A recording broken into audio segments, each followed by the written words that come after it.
Depending on your personality, you may be more inclined towards one leadership style over another. Of course, all leadership styles have advantages and disadvantages, but when we're thinking about court and community schools, there may be leadership approaches that are more appropriate and more beneficial than others.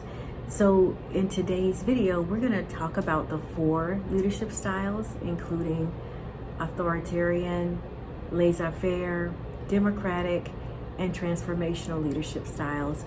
And we'll talk about how they may or may not be appropriate in certain circumstances when it comes to court and community schools. Hello, I'm Sabani Parcells, and I coach new and struggling court and community school principals on creating safe, thriving, and trauma-informed learning environments for justice-engaged and opportunity youth. And if this sounds like something that is interesting to you, please subscribe to this channel.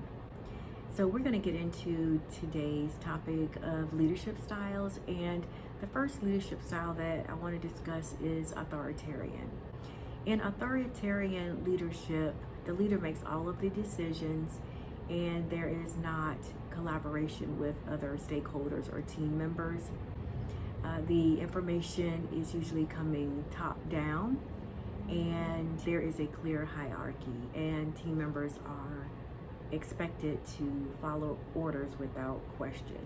This style of leadership may be effective in highly structured environments, or when there has to be a decision that is made quickly and where communication or collaboration from others is not timely, nor is it practical.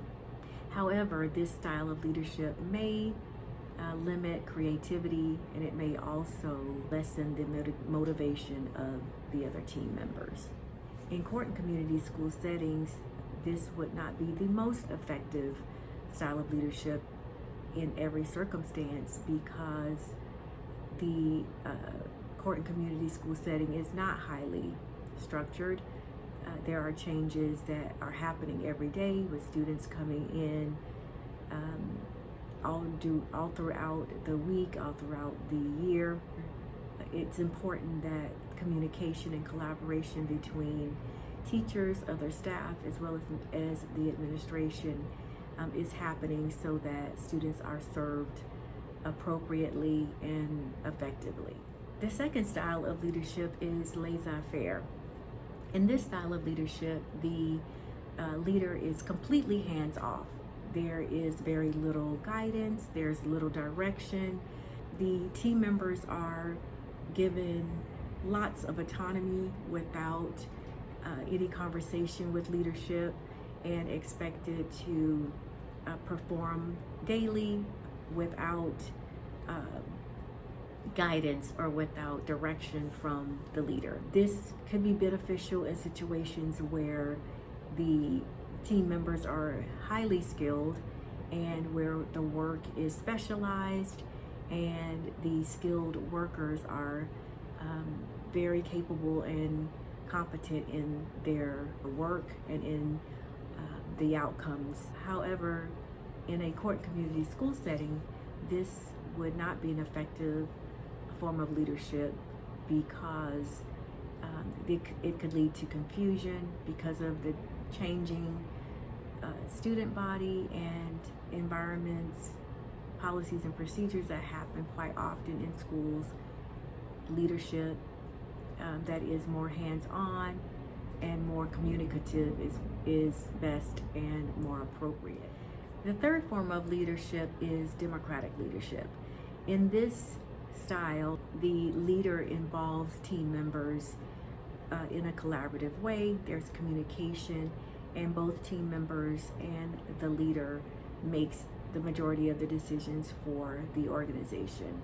This style is beneficial in that team members feel they have buy-in, and they are also committed because they feel they've had a voice at the table and they have had a say in what decisions are being made. A disadvantage, though, of this leadership style is that it does not always work when there needs to be decisions made quickly, because this particular style does take a lot of time. But in court and community schools, this would be the most appropriate style of leadership because of the changing student enrollment, different policies and procedures that change, and just coming in every day to a different circumstance and a different work flow.